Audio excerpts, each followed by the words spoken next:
1981 में पन्ना national park बना। 1994 में पन्ना को टाइगर रिजर्व बनाया गया। ये भारत का 22वां टाइगर रिजर्व था और मध्य प्रदेश का 5वां। मध्य प्रदेश में अभी कुल मिला के 7 टाइगर रिजर्व, तो 3 अलग अलग टाइगर रिजर्व के जीन्स पन्ना में इस टाइम पे मौजूद है। कोई पार्टनर नहीं मिल रही थी, तो ऐसे गर्लफ्रेंड नहीं मिल रही थी, इसलिए वो चलना शुरू कर दिया कि भाई वापस चलो। 444 किलोमीटर का डिफरेंस। ये बाघ को कैसे पता चला कि मेरा घर उस तरफ है, मुझे उस तरफ जाना चाहिए। और अगर सारी दुनिया की मधुमक्खियों को हटा दिया जाए तो 5 साल के अंदर इंसान का पूरा वर्चस्व खत्म हो जाएगा, इंसान खत्म हो जाएंगे, बचेंगे ही नहीं। ये तो बिल्कुल डेटिंग एप्लीकेशन है, मतलब हमारे जनरेशन में से डेटिंग एप्लीकेशन कहते हैं। मतलब भाई बिल्कुल मदद की गई कि आप T3 को T1 से कैसे जोड़ा जाए।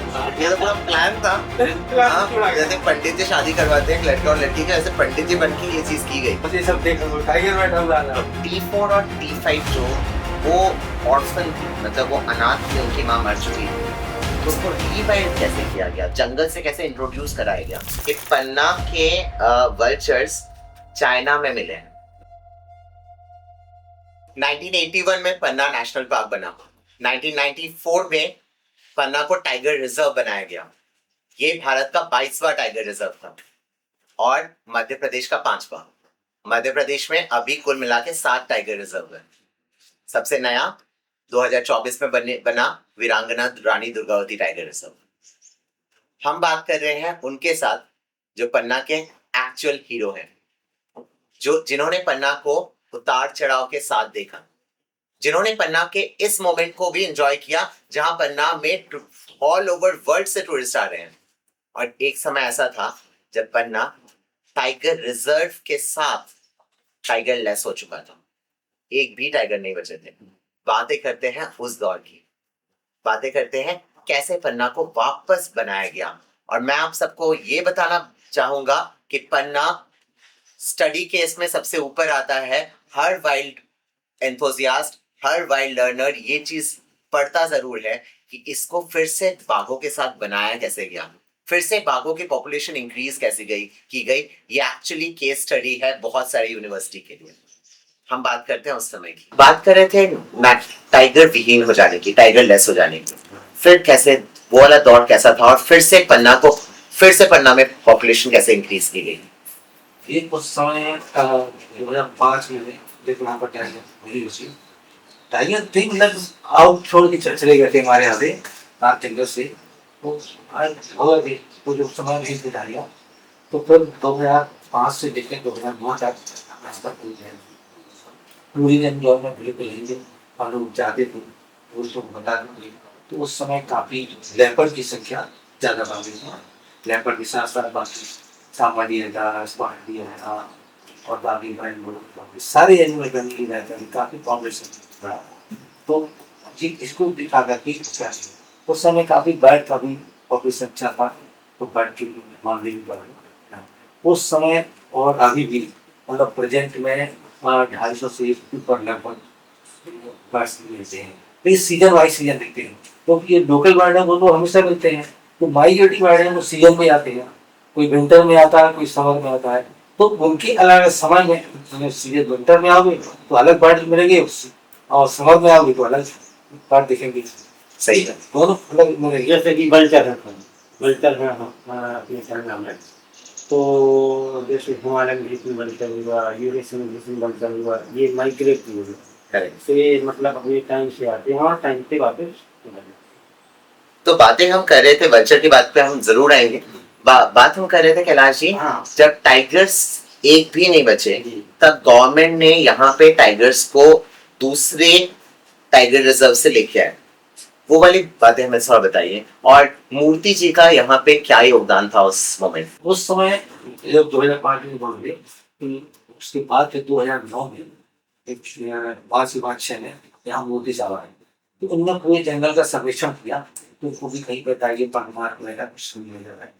तो फिर उन्होंने अपनी टीम और पूरे अधिकारियों से मोदी साहब ने मिल करके फिर बांधवगढ़ से, कान्हा से और बैंड से 3 नेशनल पार्क से अलग जगह से 3 टाइगर लाए। सबसे पहले जो टीम लाई गई वो बांधवगढ़ से लाई गई थी, तो 2008 में आई। इसके बाद फिर कान्हा से एक फीमेल वहाँ से भी लेके आए, तो जब उनके दोनों को यहाँ पे जब डिलीट कर दिया, छोड़ दिया गया जगत के अंदर, तो पहले काफी ट्राई किया कि मतलब शायद यहाँ पर ना का कोई जीन्स मेल बचा हो, तो उनका ही मतलब मीटिंग होकर के तो यही की जीन्स क्यों ना हो।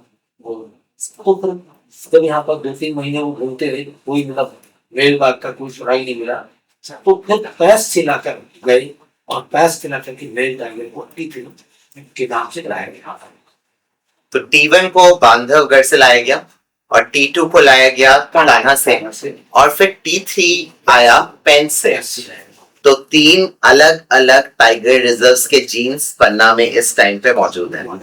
सो कहानी शुरू होती है एक बहुत ही इंटरेस्टिंग स्टोरी से, जहां पे मैंने सुना है, पता नहीं ये कितना सच है, बट T3 को जब लाया गया तो T3 जब पेन से यहाँ पे आया तो गेट से बाहर ही घूमता रहता था, मतलब वो मेन एरिया में रहता नहीं था। और फिर उसने चलना शुरू किया पन्ना से पेंच की तरफ, जहां पे उसका घर था। मैं आपको बताना चाहूंगा, पेंच और पन्ना में 444 किलोमीटर का डिफरेंस है। एक बाघ जो पेंच से पन्ना लाया गया 444 किलोमीटर दूर, वो वापस अपने घर चलना शुरू हुआ और रहवासी इलाकों से गुजरता हुआ, सिटीज को क्रॉस करता हुआ वो जा रहा था अपने घर की तरफ। घर वापसी बोल सकते हैं इसको। 2 महीने बाद तक वो 300 किलोमीटर चल चुका था और फिर पन्ना के फॉरेस्ट रेंजर्स ने उसको वापस पन्ना की तरफ मूवमेंट शुरू किया। बट मेरा क्वेश्चन ये आता है सर कि एक बाघ को कैसे पता चला कि मेरा घर उस तरफ है, मुझे उस तरफ जाना चाहिए? यार जब वो वहां पे लेके आए थे, मतलब वहां पर, तो यहाँ पे जब लाया गया उसको, तो वहां का जंगल और यहाँ के जंगल उसको मतलब थोड़ा अजीब टाइप के लगा है। तो यहाँ पर मतलब जहाँ पर रहेगा वो, तो अजीब टाइप में, जो वो अनजान जगह में आ गया, तो वो ज्यादा इधर पर तो घूम नहीं सकता था वो, क्योंकि उसको एरिया का पता नहीं था। और जब एरिया पता नहीं था, नंबर एक दूसरी बात क्या था, वहां पर जो पुराने टाइगर रहे होंगे, तो उनका जो अपना यूरिन छोड़ते रहेंगे, तो उसका भी स्मेल हो सकता है उसको मिलता रहा होगा। तो वो ये सोचता रहा कि यहाँ पर जिनसे टाइगर जो है यहाँ पर रहने वाले हमारे भाई बंधु, तो उनका एरिया, तो मैं इनके एरिया में क्यों आके रहूं। तो वो अपना एरिया थोड़ा कुछ इनके पास मेमोरी, एनिमल के पास मेमोरी ज्यादा होती है, तो मेमोरी के द्वारा से अपना स्मेल से वो उसी एरिया को वो चलना शुरू किया है।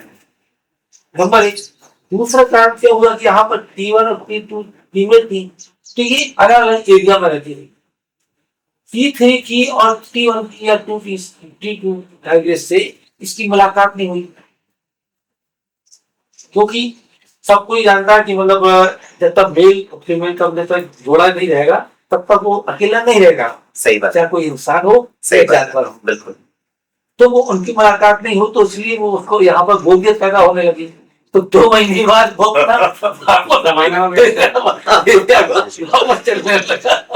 तो T3 को बोर लगने लगा था पन्ना, क्योंकि उसे कोई पार्टनर नहीं मिल रही थी, तो उसे गर्लफ्रेंड नहीं मिल रही थी, इसलिए वो चलना शुरू कर दिया कि भाई वापस चलो। मेन कारण तो यही कि मेरे को किसी न किसी को छोड़ के आया होगा वहां पे। तो ठीक है, तो इसीलिए मैं कहता हूँ कि टाइगर्स हमेशा ना बहुत अट्रैक्टिव होते हैं, मतलब उनको समझना बहुत मुश्किल है। तो टाइगर हमेशा टाइगर में सबसे ऊपर है, they are apex predators, right? वो एपेक्स प्रेडेटर है।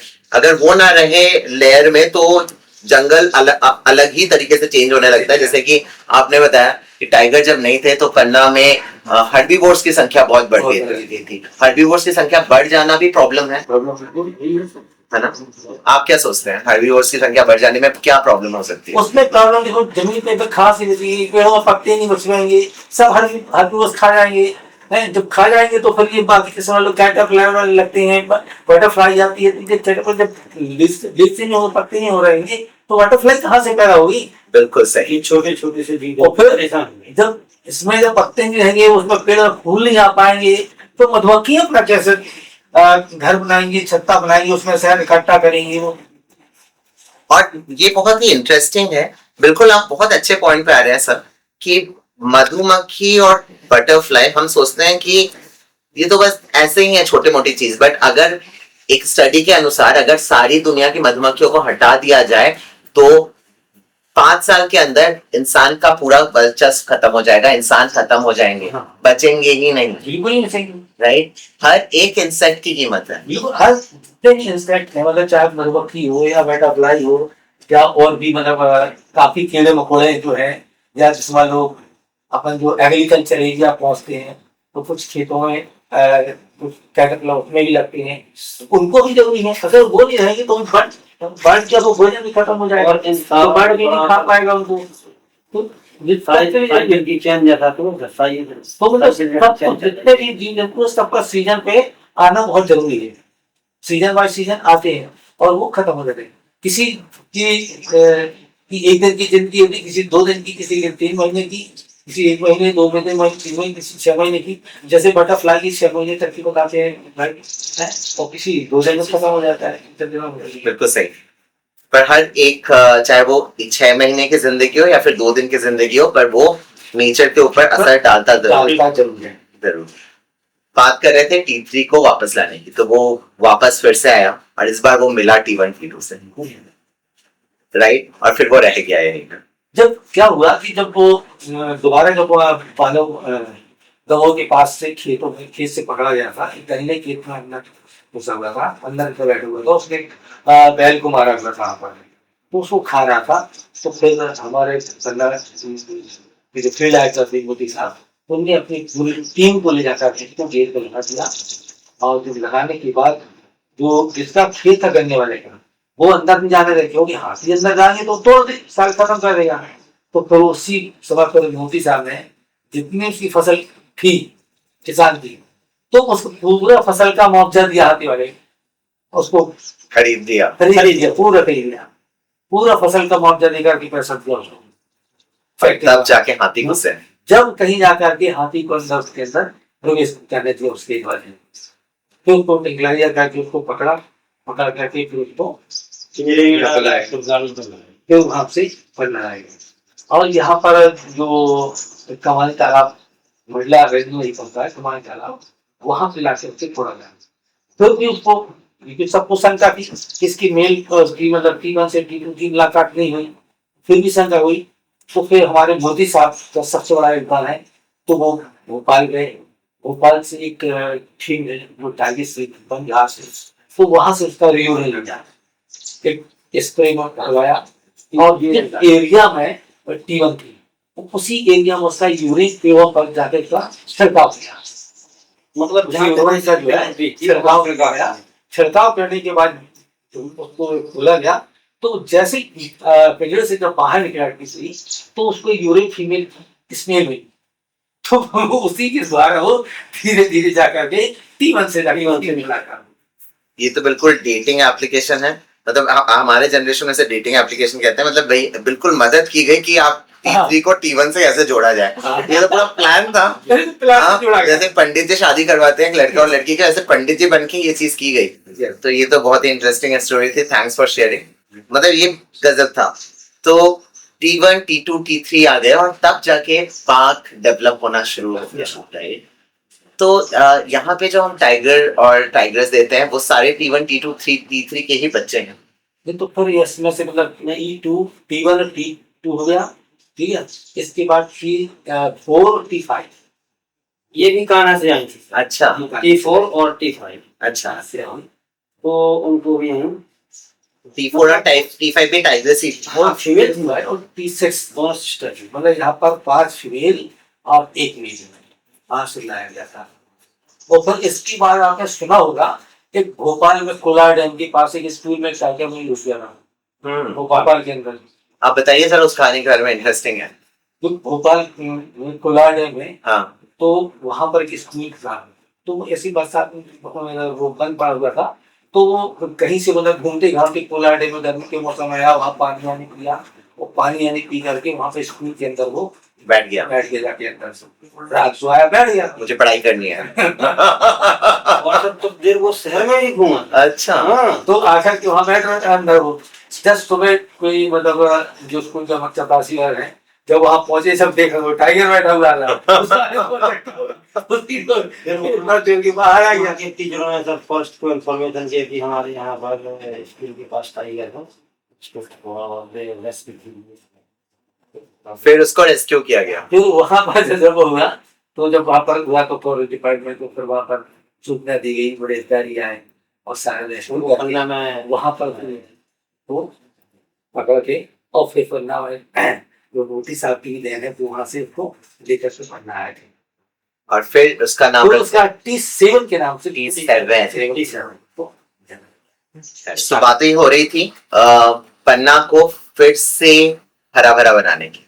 तो T1 को लाया गया बांधवगढ़ से, T2 को लाया गया कान्हा से, T3 आया पेन से, फिर T4 T5 फिर से कान्हा से, T6 पेन से, और T7 की कहानी तो बहुत अच्छी है राइट। वो भोपाल से आया क्योंकि वो जाके किसी स्कूल में बैठ गया था कि मुझे पढ़ाई करनी है, तो लोगों ने कहा कि आइए पन्ना में पढ़ाई कीजिए, आपको वहां नहीं भेजना। तो मेरे को हमेशा एक सवाल आता है कि सबसे पहले टाइग्रस को ही क्यों लाया गया? टाइगर को लाके भी तो छोड़ सकते थे जंगल में।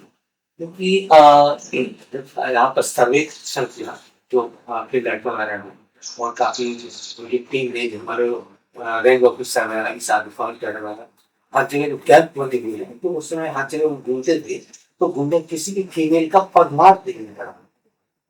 क्योंकि पहले आजकल कैमरे से ट्रैकिंग से मतलब बहुत पहले की सेंसर, पहले तो पदमार्ग के द्वारा ही सेंसर हुआ करती थी, तो उसमें क्या होता डबल की मतलब सेंसर हो जाती थी। एक फीमेल टाइगर हो या दो फीमेल हो तो एक की बार दो बार तीन बार गिन जाता था वो, तो उसमें उनका पॉपुलेशन ज्यादा बढ़ा लेते थे। तो इसलिए मतलब जो थे तो टाइगर्स ही इसीलिए रहेगा, किसी भी फीमेल का यहाँ पर या मेल का कोई भी पदमार्ग के साथ नहीं मिलते थे किसी को।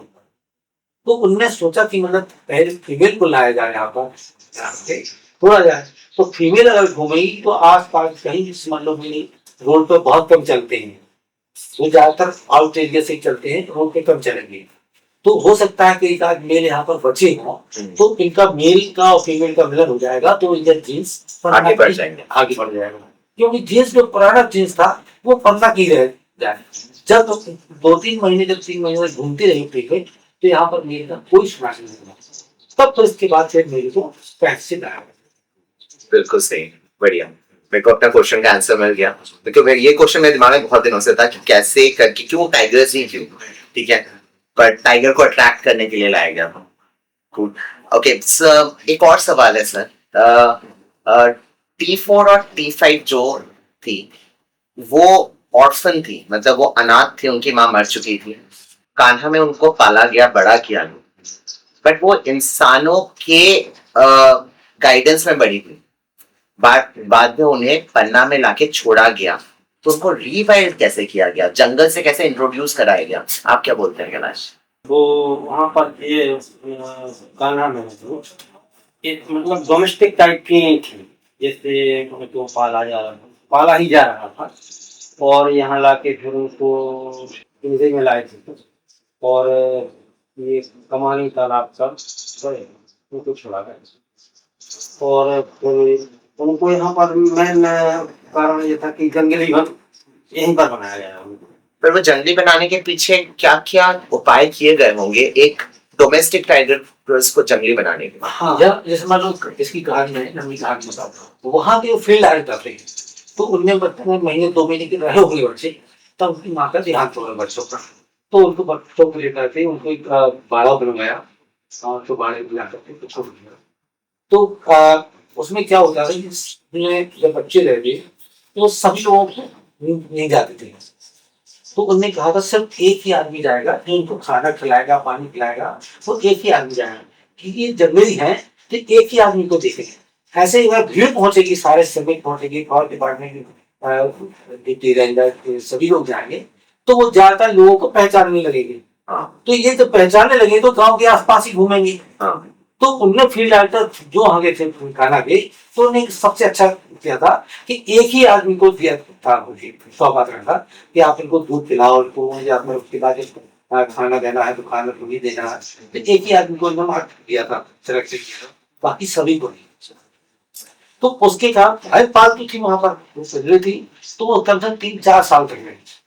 तो उनकी जब उनकी बाड़ी के अंदर तो मतलब कुछ दिन तो मतलब उनकी खिलाया तो बड़े हुए, तो उनको कैसे मांस, बकरी का मांस जैसे मान लो दुकान से खरीद के ला करके उनको पानी में धो करके देना कि मतलब इनको खून का चस्का न लगे, उनको ब्रेड जो है बिल्कुल सही। बिल्कुल, तो उनको धुला हुआ मांस देते थे उनको, तो काफी दिन तक हमने बकरे का धुला हुआ मांस खाते रहे। तो जब वो 2-3 साल की हो गई तो उनके शिकार करवाना है, तो वो क्या करते थे, इधर उधर से छीन करके पकड़ के लाते हैं।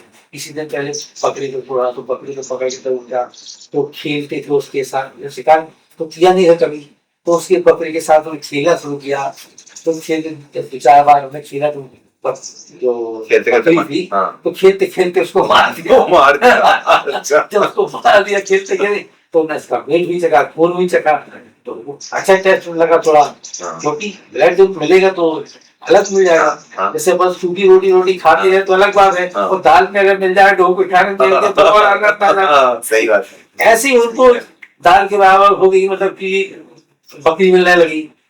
फिर वहां के फील्ड आइटम ने किया तो उसे चीतल को पकड़वा करके एक आध दो चीतल भी उसके अंदर डाला, कि मतलब अलग अलग जानवर का वो शिकार करना जानते रहे वो, हल्का थोड़ा सा। फिर फालतू तो थे ही, तो ये चीज मतलब वहां पर उन्होंने थोड़ा सा सिखा दिया था फील्ड आइटम में। फिर उनको पकड़वा करके, फिर ये जब हमारे यहाँ प्रधान नहीं थे, तो कोई फील्ड आइटर से यहाँ पर मोदी साहब ने उनसे दोनों के संपर्क हुआ, और वो दोनों को ला करके यहाँ पन्ना छोड़ दिया, क्योंकि ऑलरेडी रेडियो पर थी। तो जब यहाँ पर जब दोनों को छोड़ा गया तो 8-10 दिन तक उनने बिल्कुल शिकार ही नहीं किया बिल्कुल। फिर तो 8 दिन शिकारी के लिए घूमते रहे वो। जब 8-10 दिन के बाद फिर कहीं किसी चीतल का मतलब उन्हें शिकार किया, और फिर जब शिकार करना शुरू कर दिया तो धीरे धीरे धीरे धीरे उन्हें करते चले गए और जंगली बन गए। और जंगली बन गए। ये तो बहुत ही अच्छी कहानी थी। तो T4 और T5 इस तरीके से इंट्रोड्यूस हुई। तो उस समय जब आप लोग जंगल में सफारी लेके जाते थे, तो आपको पता रहता था कि हाँ इसमें T1 है, T2, T3 है, राइट? तो उस समय क्या ढूंढना बहुत मुश्किल होता था उनको? क्योंकि मैंने देखा एक चीज, टूरिस्ट अगर बैठ जाता है गाड़ी में तो वो बोलता है बाघ दिखाओ। बाघ दिखाने की उनको लगता है कि बाघ बैठा हुआ है और इनको जाके सिर्फ दिखाना है उसको। तो टूरिस्ट को कैसे आप लोग हैंडल करते थे उस समय? उस समय जैसे मान लो टायर नहीं थी मतलब, तो उस समय हैंडल करते थे हम। यही कहते टायर है ही नहीं, जैसे लेपर्ड हो गई हो, तो उनकी बारे में, लेपर्ड के बारे में, और बाकी के सांबर चीता रेस्टोरेंट डियर इनके बारे में उनकी जनक मंडली की सुनाते थे। जैसे डियर फैमिली और एंटीलोप फैमिली में अंतर होता है। इसके बाद फिर डॉग फैमिली अलग हो गई, कैट फैमिली अलग हो गई, रेप्टाइल फैमिली अलग हो गई। तो ये सब अलग अलग एनिमल की मतलब की कहानी सुना रही थी। कैलाश जी, मैं इतने सालों से जंगल आता हूँ, मुझे ये पता रहता है कि टाइगर्स को ढूंढना, आप टाइगर को ढूंढ सकते हैं या तो कॉलिंग आ रही है तब, या फिर पगमार्क आप देख लीजिए।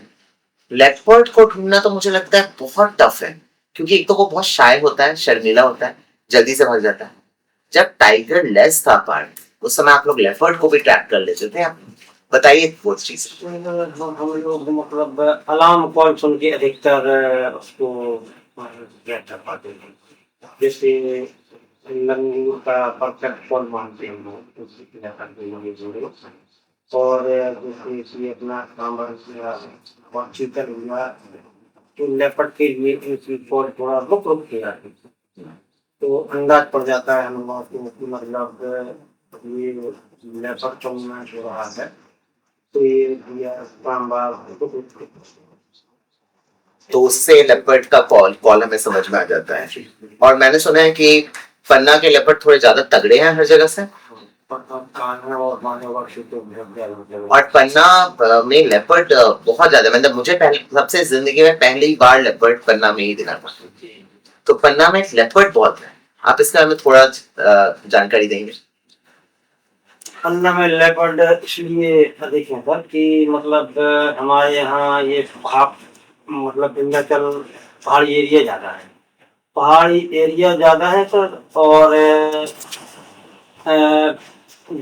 मतलब ग्रासलैंड एरिया भी है। तो उनको वो हैबिटेट मिल जाता है। हाँ, हैबिटेट मिल जाता है और शिकार करने के लिए मतलब ग्रासलैंड में सहूलियत रहती है उनको। तो टाइगर्स को फिर से लाने के लिए पन्ना ने एक बहुत बड़ा रोल प्ले किया। ठीक है, एक एक भी टाइगर्स नहीं था और अब जाके पन्ना के पास एक बहुत बड़ा टाइगर का स्कोर है, राइट। और लोग attract टाइगरों होते का हैं। तो ऐसा हो गया पन्ना की जैसे टाइगरों का गढ़ बन गया, बिल्कुल सही, जैसे पुराने टाइम। बिल्कुल वैसा पुराना टाइम था, वापस हिस्ट्री रिपीट हुई और इस हिस्ट्री को रिपीट करने के लिए यहाँ के हीरोज का बहुत बड़ा रोल है। डायरेक्ट इनडायरेक्ट मुझे लगता है वहां के हर एक गांव का वासी जो वहां पे रहता है उसका डायरेक्टली इनडायरेक्टली रोल रहता है उस नेशनल पार्क को या फिर उस टाइगर रिजर्व को बनाने के लिए। और डिपार्टमेंट ने भी बहुत Support मेहनत की है, बहुत सपोर्ट, बहुत मेहनत की। जब ये समय आज पुराना समय आज मिला है, पुराना समय लौट के वापस आया।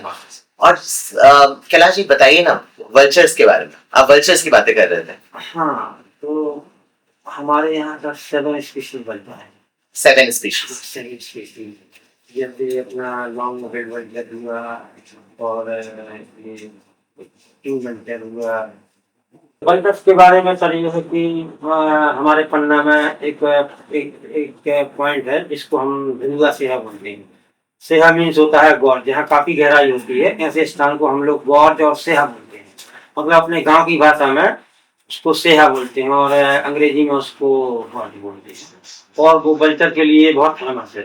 और वहाँ पर मतलब वल्चर के रहने के लिए नेस्टिंग क्लिप, पत्थरों के बीचों बीच लेयर बाय लेयर क्लिप।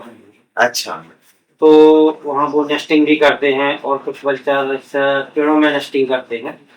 और जो टू टाइप वल्चर हैं सब, जैसे कि अपना हिमालयन ग्रीफिन वल्चर और यूरेशियन ग्रीफिन वल्चर, ये माइग्रेट कर दिया। हिमालयन ग्रिफिन वल्चर और यूरेशियन ग्रिफिन वल्चर ये माइग्रेट हो गया है। हाँ, माइग्रेट होते आते हैं हमारे यहाँ। बाकी जो ये 5 स्पीशीज है ये मतलब हमारे यहाँ रेजिडेंशियल, और बाकी के 5 यहाँ के रेसिडेंशियल। हाँ, बाकी ये 5 उसी पॉइंट में रहते हैं और मतलब भोजन की तलाश के लिए वो निकल जाते हैं वही 8 साढ़े 8 के लगभग। बाकी अर्ली मॉर्निंग तो काफी अच्छे से और दिखा सकते हैं।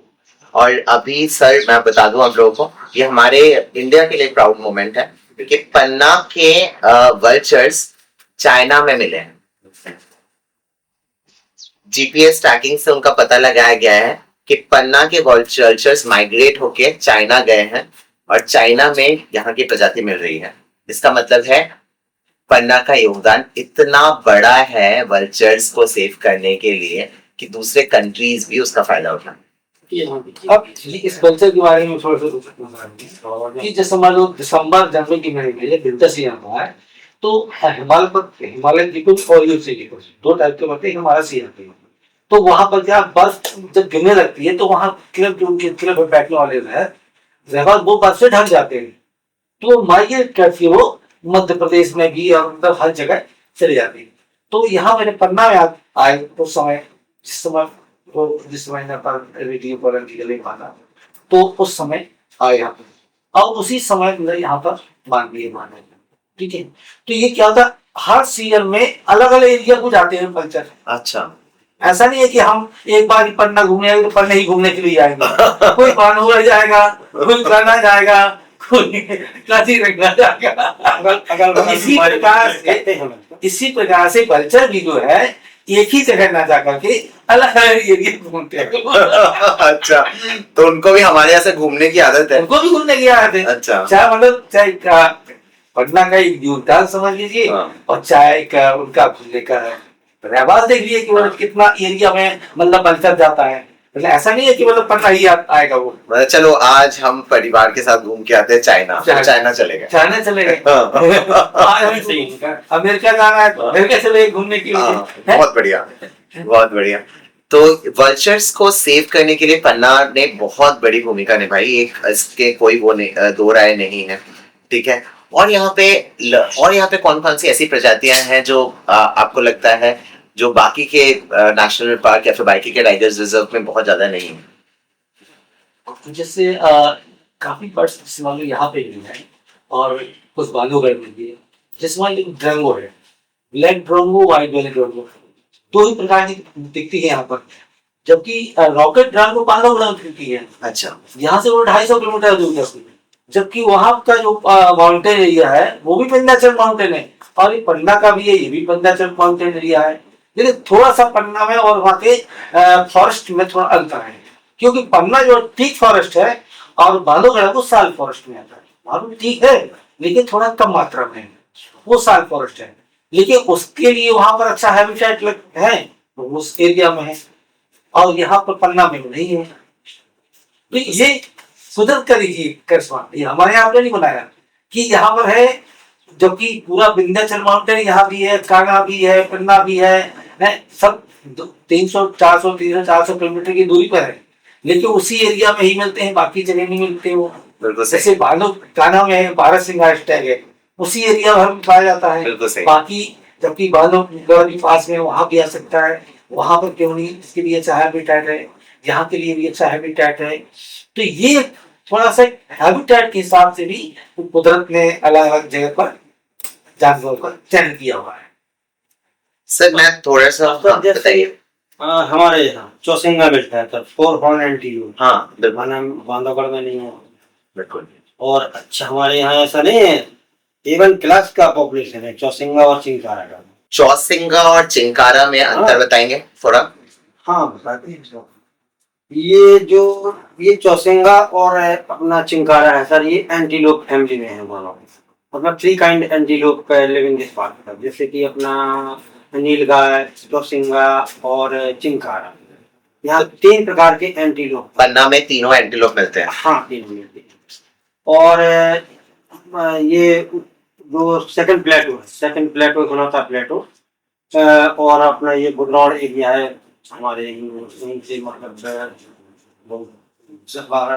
लगभग 12 किलोमीटर पूर एरिया में। तो उसमें चिंकारा और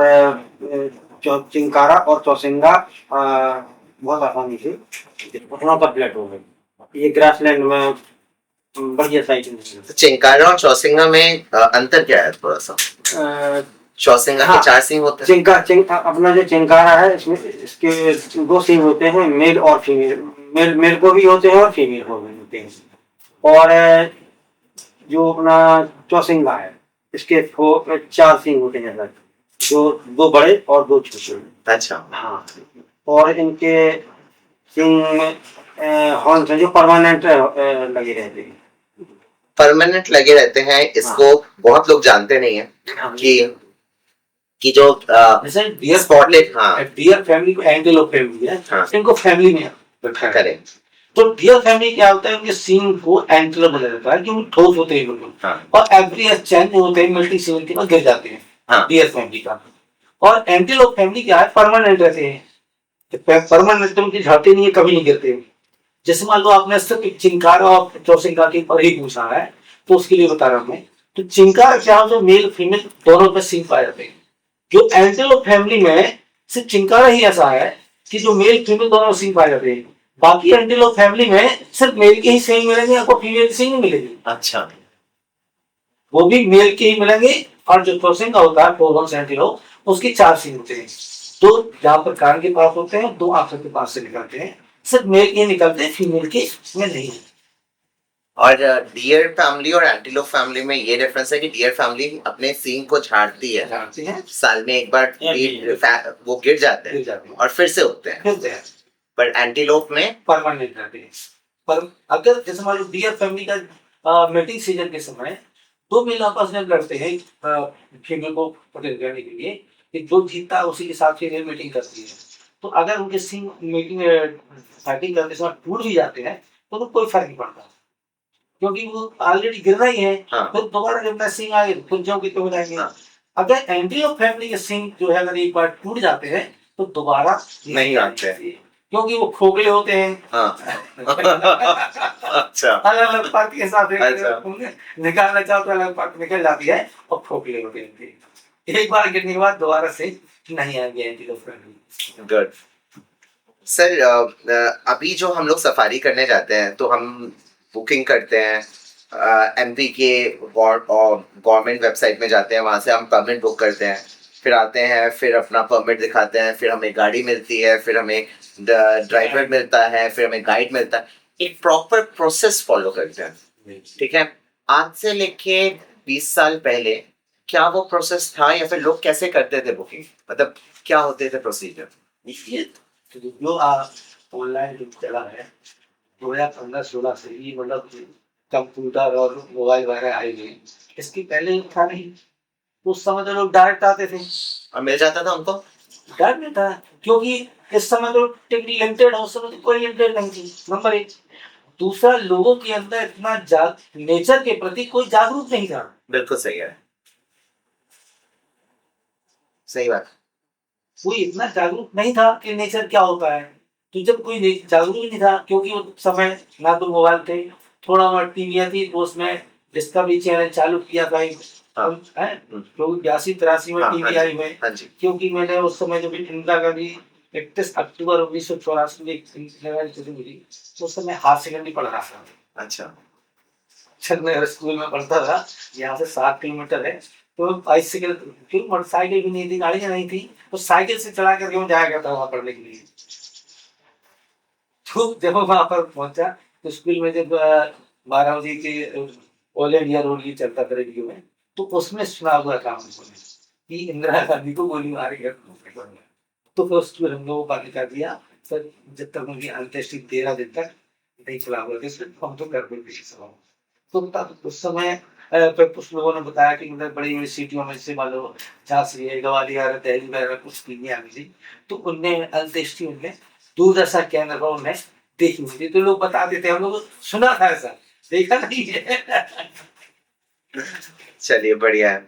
सो उस समय ऐसा कुछ भी नहीं था हाँ। कि वाइल्ड लाइफ के प्रति लोगों का उतना ज्यादा रुझान नहीं था, रुझान था। इसलिए आप वो आते थे और टिकट मिल जाती है। और अब तो ऐसा सीन है कि आपको 3 महीने 4 महीने पहले एडवांस बुकिंग करनी है। हम मॉनसून में हैं अभी और बातें कर रहे हैं, और मैं आपको बता दूं कि मैंने अक्टूबर की टिकट बुक की हुई है, और मुझे शायद वो अब मिले भी ना, कि उसके आगे की भी टिकट ना मिले, ऐसा भी हो सकता है। ठीक है, अक्टूबर फुल हो गया। अक्टूबर फुल हो गया है। हाँ। ये तो बहुत ही दुखदायी बात है मेरे लिए, क्योंकि मैं आज रात को टिकट बुक करने वाला था। गुरुओं के साथ हो रही है तो बात तो निकलेगी कि गुरुओं के पास ऐसा ज्ञान तो जरूर होगा कि आपके साथ जंगल में कुछ तो ऐसा हुआ होगा जो आप आने वाली जनरेशन को बताना चाहते होंगे कि मेरे साथ जंगल में ऐसा हुआ था। जब उस समय शुरुआत की बात है, यहाँ से पहले की बात है, तो उस समय क्या हुआ था कि मतलब टाइगर पॉपुलेशन खत्म, तो बाकी पॉपुलेशन, बाकी जानवरों का पॉपुलेशन अच्छा था। तो उस समय वाइल्ड डॉग भी अच्छा था, डियर भी था, और वुल्फ वगैरह भी, वुल्फ भी मिलते थे सब। मतलब कोई मतलब ऐसा जानवर नहीं था जिसका पॉपुलेशन ठीक ठीक ठाक ना हो यहाँ पर। मतलब कि 2-3 सफारी इस्तेमाल करते हैं, सारे जानवर की मिल जाते थे। तो एक बार हमारे पास साथ ऐसी घटना घटी कि अब ईबरपुरा कैंप चला हुआ है, उसके पास की बात है। आप पहले वहाँ पर गांव भी था पहले, लेकिन आज 2005 में जब वहाँ केरल में बाढ़ आया, तो पूरा गांव ही पानी में डूब गया। तो डूब गया तो गांव खत्म हो गया। तो गांव के लोग तो जाके वहाँ रह गए, लेकिन तो पूरे घर, मकान, सामान जो भी था सारा नदी में, नदी में बह के चला गया। तो 2005 के बाद व्यवस्था भी हुआ, तो वहां पर कुछ हमने देखा कि वाइल्ड डॉग देखिए हम उस समय, तो वाइल्ड डॉग ने एक स्पॉटेड डियर का चीता का ग्रुप था, तो उसके ऊपर वाइल्ड डॉग ने अटैक किया, उन्होंने किसी को पकड़ने के लिए। तो ऐसा तो जैसे ग्रुप था, वो वाइल्ड डॉग जो है वो झुंड में शिकार करता है, वो भी झुंड में थे और डियर भी झुंड में थे। वाइल्ड डॉग को हिंदी में क्या कहते हैं सर? ढोल। ढोल, ढोल, हाँ, यस। तो ढोल बोलते हैं। तो वो क्या होता है कि मतलब जब वाइल्ड डॉग चलते हैं तो वो एक साथ नहीं चलते हैं, वो अलग अलग कदम, कोई 50 मीटर की दूरी पर है, कोई 10 मीटर की, बस अलग अलग मीटर की दूरी पर राउंड में चलते हैं, अलग अलग करके। बीच में जब जानवर होते हैं और वो अलग अलग घेर की में घेर के शिकार करते हैं। घेर के शिकार करते हैं। तो ऐसे उनने घेर करके चीतल का ग्रुप था, 40 से 50 के बीच में रहा वो, उसकी ऊपर से अटैक किया। तो जैसे ही अटैक किया तो वाइल्ड डॉग ने जैसे ही आया ग्रुप, तो उसने देखा डियर ने, तो सारे डियर तो भाग गए, एक डियर के पीछे वो वाइल्ड डॉग लग गए। तो भागते भागते वो डियर जाकर के कई नदी में जो था पानी के अंदर कूद गया। पानी के अंदर जब कूद गया तो करीब जाके, क्योंकि जो प्रेडेटर एनिमल टाइगर है, टाइगर हुआ लेपर्ड, ये ज्यादातर पानी के अंदर शिकार को नहीं पकड़ते, ये पानी से बाहर ही पकड़ेंगे। तो वो पानी के अंदर था, इसलिए वो पानी के बाहर ही बाइट आउट खड़े हुए ढूंढ। तो ये डियर की स्ट्रैटेजी थी कि मैं केन नदी के अंदर जाके खड़ा हो जाता हूँ, बच जाऊंगा। बच जाऊंगा। तो उसने ये सोचा, मतलब ये ना कि पानी के अंदर मैं कूद जाऊंगा तो मैं बच जाऊंगा, और ये सब बाहर खड़े रह गए। तो वो पानी के अंदर नहीं कूदे, तो काफी देर खड़ा रहा हो के 10 से 15 मिनट तक। तो जब उसकी कुछ की ढोल की आवाज सुनी और डियर भी वहां पे खड़ा रहा पानी के अंदर, तो उसकी छलछल की जो आवाज होती है, उसकी आवाज सुनी वहां पर क्रोकोडाइल ने। तो क्रोकोडाइल ने जब आवाज सुनी तो उसने सोचा कि कुछ पानी के अंदर आया हुआ है, तो शिकार को थोड़ा आया हुआ है। तो वो धीरे धीरे हुआ, वो जहाँ डियर था और क्रोकोडाइल की वो 50-60 फीट की दूरी पर था वो। तो वो धीरे धीरे उसने वहां से आवाज सुन करके उसने चलना शुरू किया। तो जब चलना शुरू किया तो तैरते तैरते धीरे धीरे वो डियर के पास आ गया। तो डियर जहाँ खड़ा हुआ था और वो किनारे पर बाहर लोग खड़े हुए थे, और उसकी तो पानी के अंदर 20 फुट की दूरी थी, और इधर जब क्रोकोडाइल आ रहा है पानी के तैरते हुए अंदर से छुपते होते और छुपाते हुए, तो ज्यादा से ज्यादा 5 से 6 फुट की दूरी यही होगी। 5 से 6 फीट में क्रोकोडाइल है और इस तरफ वाइल्ड डॉग है और बीच में डियर। अब दोनों तरफ उसकी मौत है। अगर आगे थोड़ा बढ़ता है तो क्रोकोडाइल उसको पकड़े लेता है, पीछे अगर जाता है तो वाइल्ड डॉग उसके लिए पकड़ने के लिए। जब दोनों तरफ की मौत खड़ी तो काफी देर तक वो डियर जो है क्रोकोडाइल को देखते रहा और क्रोकोडाइल उसको देख रहा है, मतलब काफी देर 5 से 7 फुट। उसने सोचा कि मतलब इससे जान बचाई, या तो किनारे तरफ भागा जा रहा है। तो जैसे ही मतलब डियर जो है पलटा उठ और पलट करके किनारे की ओर उसने चलना शुरू किया। तो पीछे से क्रोकोडाइल ले जाकर के उसका पीछे वाला जो पैर होता है उसको पूरे पुट्ठे के पास पकड़ा। पैर तो उसको साथ पकड़ा, लेकिन पीछे पुट्ठा होता है, पुट्ठे के पास उसने पकड़ लिया। तो वो जैसे उसने पकड़ा तो क्रोकोडाइल अपनी तरफ खींच रहा है और वो डियर आगे को भगा किनारे तरफ। तो उसने वहां पर 5-7 राउंड अच्छी जोर से मतलब लगाए, अपने आप को छुड़ाने की कोशिश की मगरमच्छ से। काफी देर मतलब 5 से 7 राउंड उसने काफी देर वहां पर कि अपने आप को छुड़ा रहे, लेकिन वो क्रोकोडाइल से नहीं छूट कर पाया। तो उसने वो धीरे धीरे धीरे मतलब किनारे पर आया, और किनारे पे आकर के उसने अच्छी जम की छलांग लगाई। तो क्रोकोडाइल और डियर दोनों पानी से बाहर, वो भी जो को पकड़ा रहा तो पकड़े, और डियर बाहर खड़ा हो गया करके। जब वहां जाके खड़ा हो गया तो सब काफी 5-7 मीटर तक वो उसको क्रोकोडाइल से घसीटता हुआ उसको डियर ले गया। फिर उसने जाकर के उसको पीछे से वो पैर फटकारते ना, तो दूसरा पैर फटकार के तो उसने क्रोकोडाइल को छोड़ रहा। तो क्रोकोडाइल को वापस पानी में आ गया और डियर वहां से भाग गया। तो वाइल्ड डॉग इस तरफ से क्रोकोडाइल, वाइल्ड डॉग ने जो ये नजारा देखे तो वाइल्ड डॉग खुद डर मार के भाग गए। ये नजारे से हम लोग कई बार को देख सकते हैं। बिल्कुल। हाँ, तो अकेला जी आपके साथ क्या हुआ था? हमने तो सर बताया नहीं थे क्रोकोडाइल का और सांभर का। अच्छा, आपने मुझे एक बार बताया जरूर था, मैं वो कहानी सुनना फिर से चाहता हूँ, जिससे कि इस पॉडकास्ट को जो लोग देख रहे हैं वो जान पाए क्या हुआ था। ये मतलब रिवर किनारे की बात है, सांभर वाली। तो हम लोग खड़े थे, तो बगल से एक मतलब पगोड़ा बना है सर, वहाँ तो बगल से सांभर एकदम से दौड़ के गया नीचे। वही क्रोकोडाइल पानी में तो आराम से दौड़ आता था। तो ये सांभर जैसे ही कूदा पानी में और वही पानी पीने लगा, एक क्रोकोडाइल ऐसा हल्का सा हुआ, एकदम से उसने पकड़ा, मतलब मुंह से नहीं पकड़ा था, ये अपना तेल मारा उसको और ऐसा एकदम से मर दिया उसको, और फिर मुंह से पकड़ा और पानी में डुबो होगी मारा। तो उनकी टेल बहुत मजबूत होती है। हाँ, बहुत काफी देर तक देखते हैं। मतलब लोग जानते हैं कि पन्ना टाइगर रिजर्व टाइगर के लिए फेमस है, पर लोगों को पता ये भी जानकारी होनी चाहिए कि पन्ना में घड़ियाल की सेंचुरी भी है, यस राइट? और पार्क इसका और पार्क से पार्क ऐसा पार्क है सारे मध्य प्रदेश कि पन्ना पार्क की दोनों मतलब टाइगर यहाँ पर मिलते हैं। जल का भी टाइगर है क्रोकोडाइल, और जंगल का टाइगर तो टाइगर है ही है। दोनों ही मध्य प्रदेश में पहला टाइगर रिजर्व नेशनल पार्क है पन्ना बीच। बाकी किसी नेशनल पार्क में नहीं, ना बांधवगढ़ में, ना कान्हा में, ना पैंच में, ना संजय नेशनल पार्क, लेकिन पन्ना में ही दोनों इतनी बड़ी रिवर नहीं है सर किसी मतलब पार्क में। पन्ना के इसीलिए मैं बोलता हूँ पन्ना का जो फ्लोरा फाउना है, जो नेचर है वो बहुत सुंदर है। कर्णावती रिवर इतना सुंदर बैकग्राउंड बनाती है। और आपने जो बात कही कि पन्ना इकलौता ऐसा टाइगर रिजर्व है जहाँ पे दो बाघ तरीके के बाघ मिलते हैं, एक पानी का बाघ मगरमच्छ और दूसरा जंगल का बाघ तो बाघ है ही। तो इसी के साथ धन्यवाद आप लोगों का, जो इतनी अच्छी बातें आपसे आप लोगों ने हमसे शेयर की। ठीक है, गुरुओं से जानना बहुत ही इम्पोर्टेंट है, क्योंकि जिससे कि हमारा नेक्स्ट जनरेशन जान पाए कि असली संघर्ष था क्या। जंगल को बचाना भी एक संघर्ष है, जंगल को के लिए सोचना भी एक संघर्ष है, क्योंकि जंगल को हम अभी जो देख रहे हैं वो हमेशा वैसा था नहीं। उतार चढ़ाव के बाद ये जंगल वैसा बना है, और आप जो एंजॉय कर रहे हैं वो किसी ना किसी का hard work. Thank you for those hard work.